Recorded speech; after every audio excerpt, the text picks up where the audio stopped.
వామనావతారం. వామనావతారం త్రేతాయుగంలోది. బలిచక్రవర్తిని అణిచివేసేందుకు విష్ణుమూర్తి ఈ అవతారమెత్తారు. కొన్ని సంవత్సరాలు గడిచాయి. బలిచక్రవర్తి అశ్వమేధ యాగాలు చేయడానికి సంకల్పిస్తాడు. ఆ విధంగా చేస్తుండగా ఆ సంగతి తెలిసిన వామనుడు అక్కడికి వస్తాడు. ఆ చిన్న బ్రాహ్మణుడికి సాదరంగా స్వాగతం చెప్తాడు బలిచక్రవర్తి. యజ్ఞం చేస్తున్న సమయంలో వచ్చావు. బ్రాహ్మణులకు దక్షిణలు సంభావనలు ఇస్తున్నాను. నువ్వు కోరుకున్నది నీకు ఇస్తాను. ఏం కావాలో కోరుకో అని అంటాడు బలిచక్రవర్తి. మారు పలకడు వామనుడు. బలిచక్రవర్తి పదే పదే అడిగిన మీదట 3 అడుగుల నేల చాలు అని కోరుకుంటాడు వామనుడు. వామనుడు కోరిన కోరికతో రాక్షస గురువైన శుక్రాచార్యుడికి అనుమానం వస్తుంది. ఇదంతా విష్ణుమూర్తి నాటకం అని గ్రహిస్తాడు. వామనుడు కోరిన 3 అడుగుల నేలను దానమివ్వబోతున్న బలిచక్రవర్తి వద్దకు వెళ్లి, వచ్చింది విష్ణుమూర్తి, మరోసారి ఆలోచించుకో అని హెచ్చరిస్తాడు. తను చెప్పిన మాట వినక దానమివ్వబోతున్న బలిచక్రవర్తిని ఆపడానికి సూక్ష్మ రూపంలో అతని కమండలంలో ప్రవేశించి నీటి ప్రవాహానికి అడ్డుపడతాడు.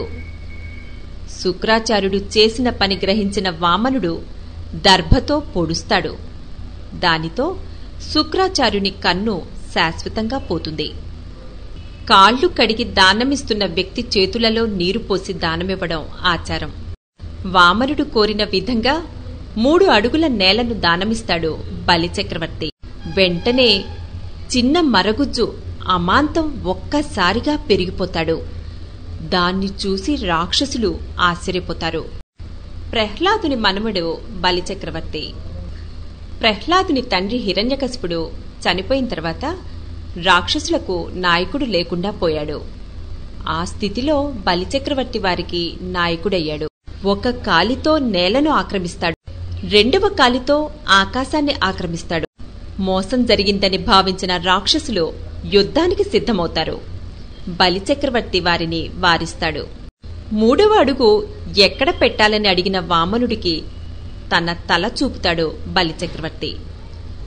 అక్కడ 3వ అడుగు పెట్టి బలిని పాతాళానికి అణగదొక్కుతాడు వామనుడు. ఆ సమయంలో ప్రహ్లాదుడు ప్రత్యక్షమై తన మనవడిని కాపాడమని విష్ణుమూర్తిని ప్రార్థిస్తాడు. బలి నిజానికి రాక్షసుల రాజైనా దేవతలలో స్థానం సంపాదించేందుకు అర్హతలున్నవాడు. అతడు ప్రస్తుతం పాతాళలోకంలో నివసిస్తాడు. ఈ మన్వంతరం తర్వాత స్వర్గంలో ఇంద్రుడి స్థానానికి అర్హుడవుతాడు అని చెప్పి అదృశ్యమవుతాడు వామనుడు. రాక్షసులందరి వలె స్వర్గం మీద దాడి చేసి ఇంద్రుడు తదితర దేవతలను తరిమేశాడు. బలి స్వర్గాన్ని ఆక్రమించుకున్న తర్వాత ఇంద్రుడు దేవగురువు బృహస్పతి వద్దకు వెళ్లాడు. ఇప్పుడేం చేయాలో తెలపవలసిందిగా కోరాడు. కాలం కలిసి వచ్చే వరకు వేచి ఉండాలని ఇంద్రుడికి సూచిస్తాడు బృహస్పతి. దేవతల తల్లి అదితి, తండ్రి కశ్యపుడు.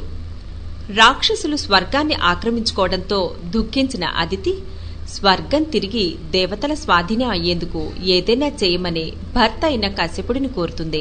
తానేమీ చేయలేనని విష్ణుమూర్తిని ప్రార్థించమని సూచిస్తాడు కశ్యపుడు. అదితి ప్రార్థన మేరకు విష్ణుమూర్తి ప్రత్యక్షమై, రాక్షసులు స్వర్గంలో ఎక్కువ కాలం ఉండరు, నేనే నీ కుమారునిగా జన్మించి బలిని అణిచివేస్తా అని చెబుతాడు. చెప్పిన విధంగానే విష్ణుమూర్తి అదితికి జన్మిస్తాడు.